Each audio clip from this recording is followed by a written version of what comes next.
In the early hours of a morning that Western intelligence agencies are still trying to accurately piece together, 3 fast attack craft of the Islamic Revolutionary Guard Corps, the IRGC, the parallel military force answering directly to Iran's supreme leader, crossed the median line of the Strait of Hormuz in an attack formation. They didn't fire a single shot. They didn't intercept any ships. They merely powered up their targeting radars, lingered for 47 minutes in a position that any naval warfare manual would classify as a deliberate provocation, and headed back to the port of Bandar Abbas before the first formal alert from the American Fifth Fleet could even make its way up the chain of command. What seemed like a minor incident, 3 vessels in disputed waters, was in reality the final visible move of a trap that Tehran had been setting for weeks, and the target was never those waters at all. The number that truly sizes up what was at stake that morning is this: 21 million barrels of oil flow through the Strait of Hormuz every single day, which is roughly 21% of all global liquid energy consumption, enough to power all of Western Europe for 48 consecutive hours. Every minute of instability in that 100-mile-long and 34-mile-wide corridor at its narrowest point generates a risk premium, an invisible surcharge that markets slap onto the price of a barrel just for the mere possibility of disruption, that ripples through every economy on Earth in under 72 hours. The Iranian trap wasn't military in the traditional sense. It was economic, diplomatic, and psychological all at once, and it had been calibrated with a precision that caught even the most seasoned Pentagon analysts off guard. The entire equation had shifted. To wrap our heads around what Tehran actually cooked up, we need to roll the calendar back 3 weeks.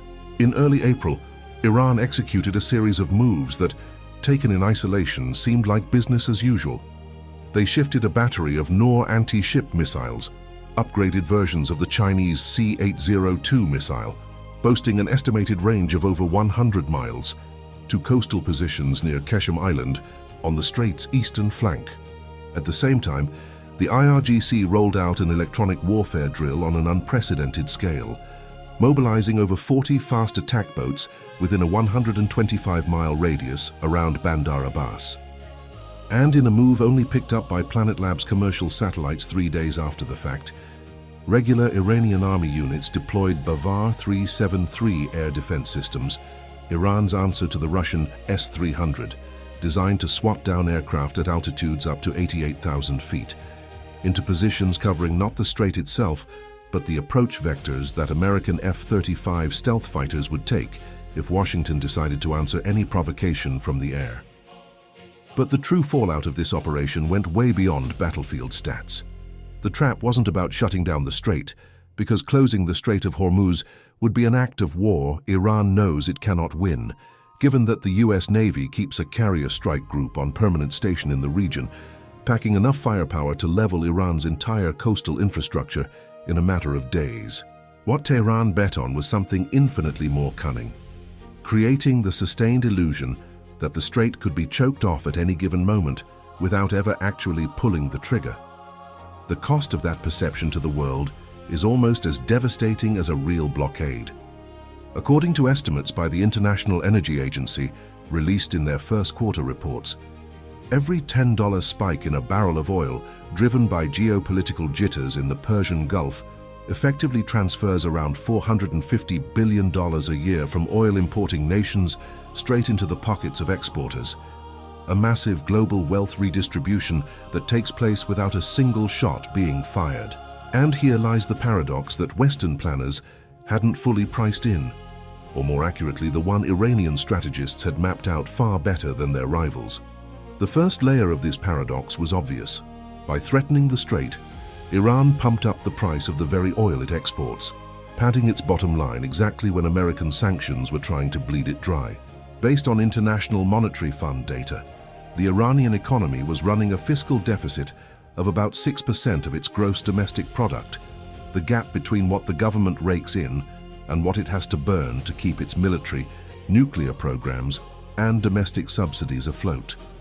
Every extra dollar on the barrel chipped away at that deficit without Tehran having to yield an inch at the negotiating table. But there was a second, far more dangerous layer to this paradox. By driving up global oil prices, Iran was simultaneously burning China and India, the two biggest buyers of discounted Iranian crude, the very lifelines keeping the Iranian economy breathing by buying what the West outright refuses to touch. Think about what this number means. China brings in roughly 11 million barrels a day, with anywhere from 1 to 1.5 million of those coming from Iran through shadow operations dodging US sanctions, utilizing fleets of ghost tankers running with their tracking transponders completely dark. Every global price hike makes those Iranian backdoor discounts proportionally less of a steal for Beijing. The paradox had come full circle. And yet, there was a major player operating in the background that the headlines were barely giving the time of day. In the shadow of this calculated game of chicken between Iran and the United States, Saudi Arabia was watching every move with a quiet satisfaction its diplomats would never admit to on the record. Riyadh was running the exact opposite playbook to Tehran's. The more volatile the Persian Gulf looked, the more valuable Saudi oil became, precisely because it doesn't need to cross the Strait of Hormuz, as it gets shipped out of the Yanbu port on the Red Sea, hooked up to the eastern Saudi oil fields by pipelines, stretching over 745 miles across the desert. The capacity of this alternative lifeline, known as the East-West Pipeline, is roughly 5 million barrels a day, enough to entirely quench the thirst of Japan, the fourth largest oil importer on the planet.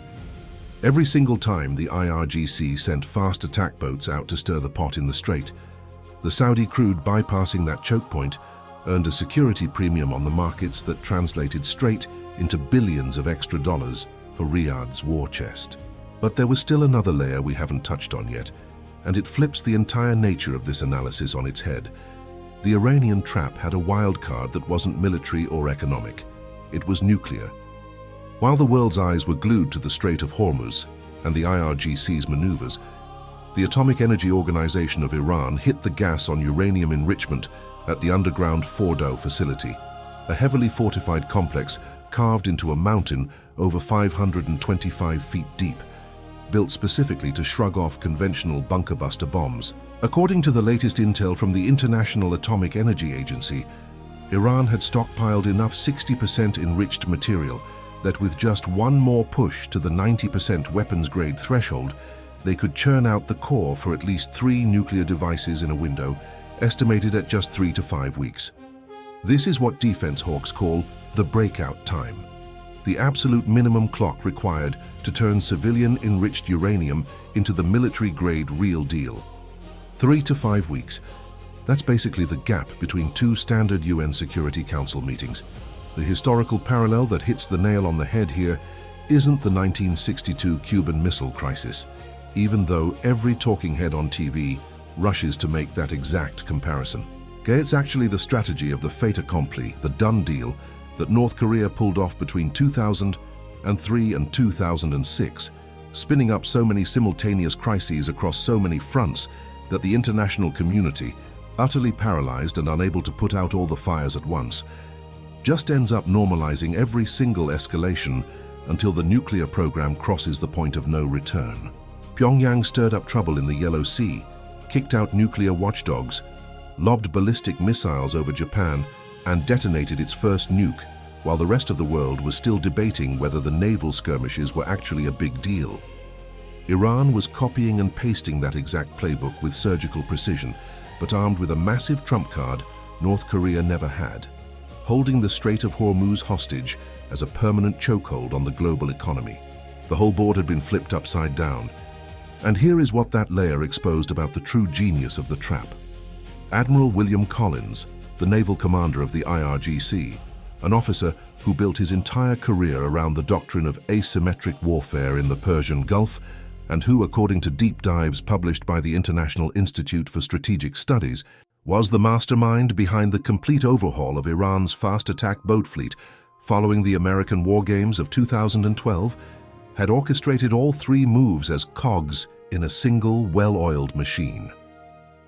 Collins isn't just the emotional anchor of this breakdown, he's the living blueprint of exactly how much resources, relentless planning, and sheer strategic ambition Iran's anti-access area denial doctrine consumes. Take a step back and look at the big picture. Iran was burning through roughly $25 billion a year on defense, according to IISS estimates, a drop in the bucket compared to the American war chest of $842 billion. But the asymmetry was heavily skewed in Tehran's favor. The price tag of keeping the threat alive in the Strait was infinitely cheaper than the bill Washington had to foot to neutralize it. A single fast attack craft rigged with anti-ship missiles runs about $15 million, whereas the USS Eisenhower carrier strike group, permanently babysitting the region, burns through roughly $6.5 billion a year just in operating and maintenance costs. The math works out to a ratio of 1 to 430. Every single Iranian dollar dumped into asymmetric provocation strong-armed Washington into spending $430 on conventional containment, and that ledger of provocations was getting thicker by the week. Which brings us to the ultimate question that no analyst was tackling head-on. Did the Iranian trap actually work? The answer forces us to split the scorecard across their three simultaneous targets. Against the United States, it worked in part. Washington was backed into a corner, forced to pull heavy military assets out of the Pacific and park them in the Gulf right when the strategic showdown with China demanded all hands on deck in the Indo-Pacific. Based on briefings from the Congressional Research Service, every carrier group yanked from the Pacific to the Persian Gulf slashes America's rapid response capability to a crisis in the Taiwan Strait by about 12%. Against Israel, it worked almost flawlessly. While Jerusalem poured all its intelligence assets into monitoring the Iranian nuclear program, Iran-backed proxies in Lebanon, Iraq, and Yemen quietly took delivery of major weapons shipments that Israeli spy agencies only managed to track down weeks after the fact. But against the Iranian people themselves, the trap completely backfired, delivering the exact opposite of what the regime wanted. The inflation triggered by all this instability jacked up the cost of basic groceries in Tehran by roughly 32% compared to the previous year. According to numbers from the Statistical Center of Iran, eating away whatever was left of the government's grassroots support in a country where massive street protests have become the new normal since 2022. This is no longer just some localized turf war. It is the first real stress test of who actually controls the absolute lifeblood of the 21st century. And however this test grades out, will redraw the map of global power for decades to come. The lingering question isn't whether Iran will actually shut down the Strait of Hormuz, because Tehran is fully aware they can't do that without signing their own military death warrant. The real question is exactly how long the regime can keep up the smoke and mirrors that they could do it, before Washington, Beijing, or Riyadh dial in the perfect mix of economic squeeze, security guarantees, and diplomatic carrots that renders the whole illusion completely pointless. And time on that clock was rapidly running out. If this breakdown shines a light on an angle you hadn't considered about the shifting power dynamics in the Gulf, make sure to share this video with anyone tracking the crisis and drop a comment below letting me know which of Iran's moves you think is the absolute most dangerous heading into the next few months.